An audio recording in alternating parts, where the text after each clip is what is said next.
The members on this side of the House are pleased to see that. And of course, these are the sections pertaining to the personal education. I don't know what they're doing here. This is Bill 18 or something to do with college and higher education and Act as well. Something like that. These are important pieces of legislation. We do want to see those go forward, and we are in support of those sections.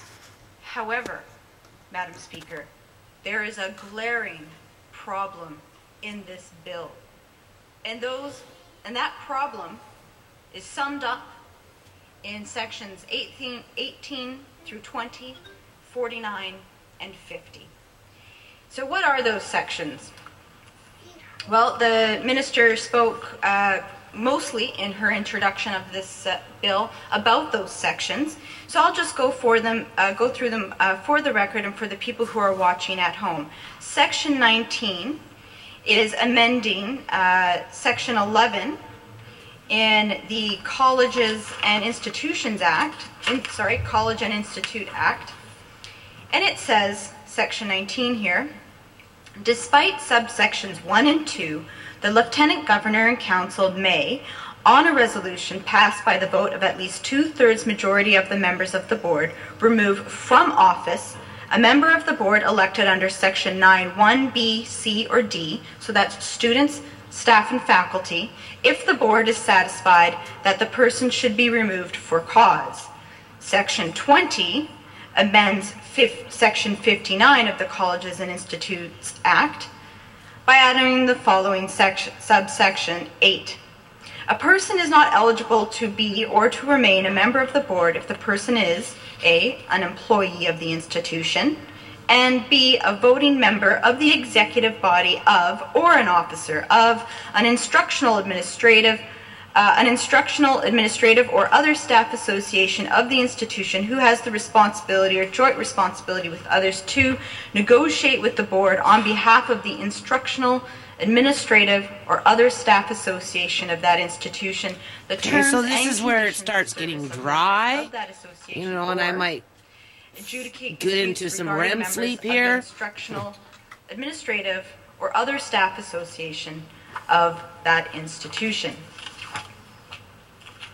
Section 49 and 50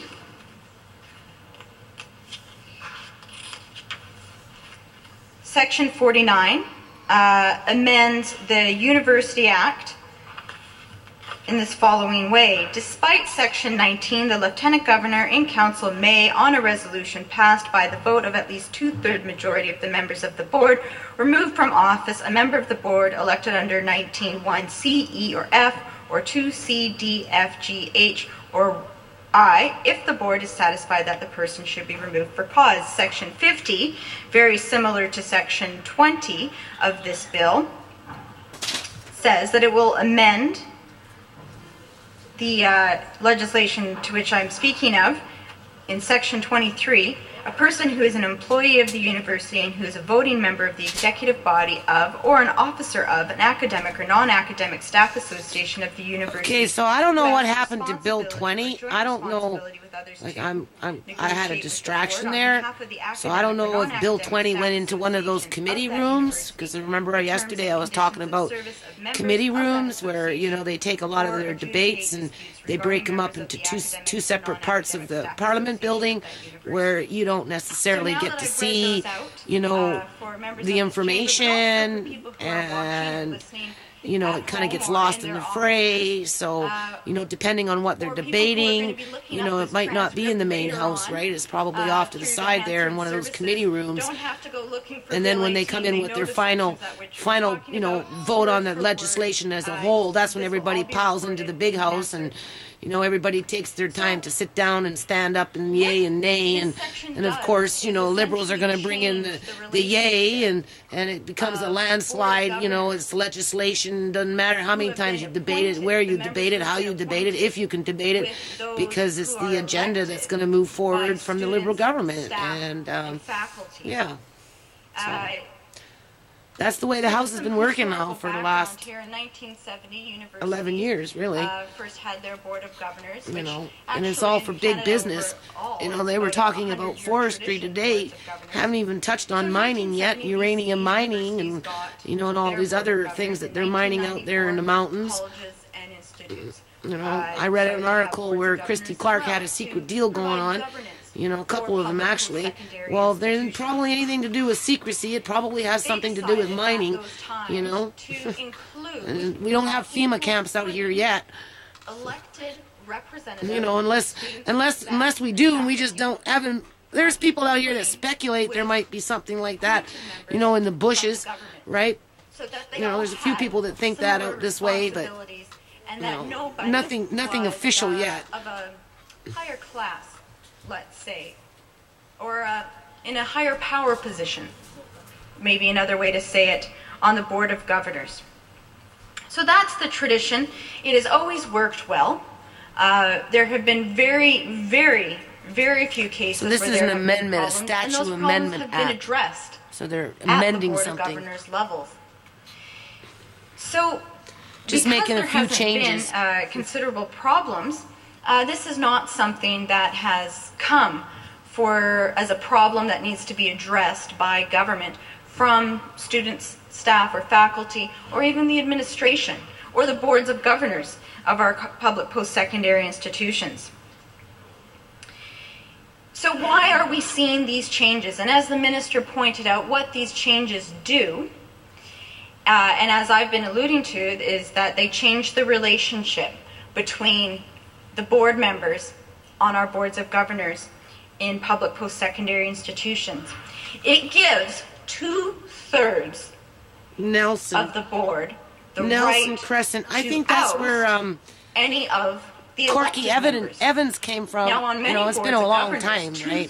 I didn't watch them for the last couple of House sessions, you know, because like I said, now, those I get tired of listening to it. Have the ability and, you know, it gets to depressing when you're anyone trying to move forward and you know that there's people out there that are, you know, trying to push you back and hold you back. And, you know, a lot of the things that the Gordon Campbell government came in with in 2001, 2003, you know, I know when I was doing my stuff, I didn't know who was copying who. I didn't know if he was creeping my website and my emails, which he probably was because he's got the technology to do all that stuff, right? And as I was handing in my paperwork, you know, because there was a lot of similarities going on, and it kind of spooked me out there for a while because I was saying to my dad, well, you know, I don't think I'm a liberal, you know, right? But it seems like we've got some, you know, ideas that are kind of like the same. Like I wanted to bring in some nightclub fundraising and all this other stuff. So the provincial government, what they did is they changed the legislation where, you know, bars and that kind of thing can stay open till 3. But then they put an amendment in there, a little clause where they left it with the city to make you know, the final decision. So, you know, I learned the hard way.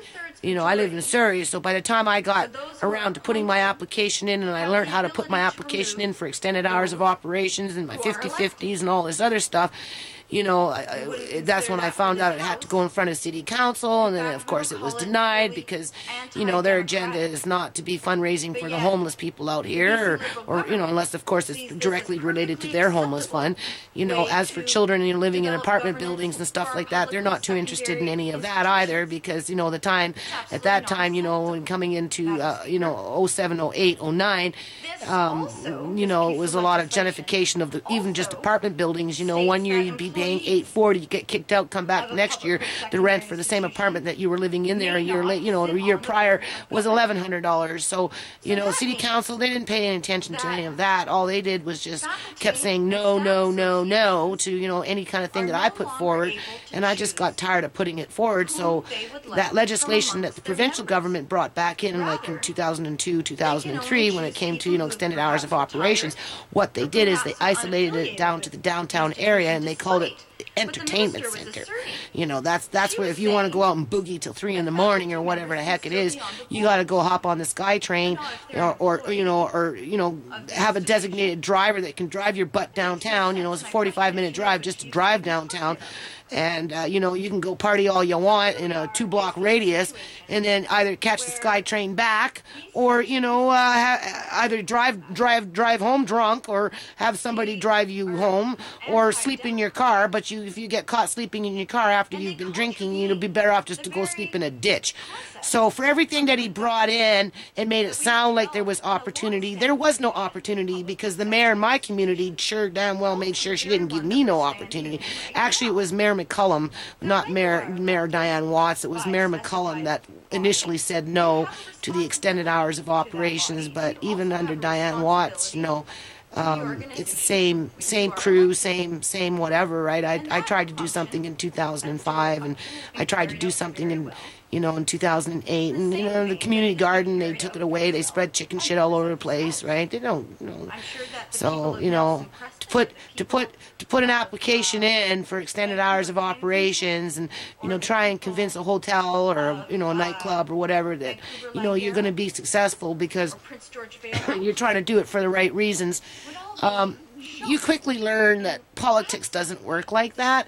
So when the Liberal government came in with their, oh yeah, you know, we live in, you know, 5 great goals and you got all these opportunities. Well, no, that's not true. It's not true. Trust me. It never worked out like that. Madam Speaker, no sense at all. The only people that got the opportunity was Bar Watch.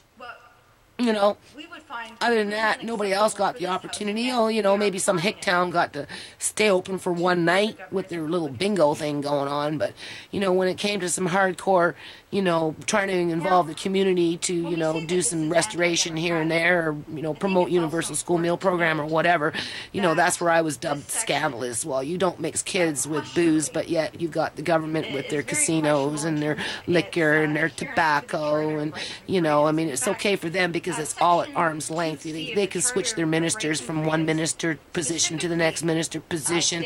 You know, you might get one guy staying in the same position, like, you know, Rich Coleman, and a minister of social development and social housing. He might remain in that same position for a long time, but really, what does he do? As soon as you go knocking on his door, he's out the back door. So, you know, how does that solve any problems? It doesn't, because again, in my opinion, you know, over 12, 11 years of having to deal with this freaking organization, I don't consider them as a real government. I see them as more of an interest group, and because they're self-interest to the Republican politics, conservative politics, which doesn't include poor kids, homeless people, and just, you know, the average common individual that lives in BC. You know, if you got good money, then yeah, they'll be glad to open the door for you. You know, have you sit down and help you. But if outside of that, it's just rhetoric. Went on at length about that. So I don't want to get depressed. Thinking about that makes me depressed. So I'm going to turn it off for now. For board members.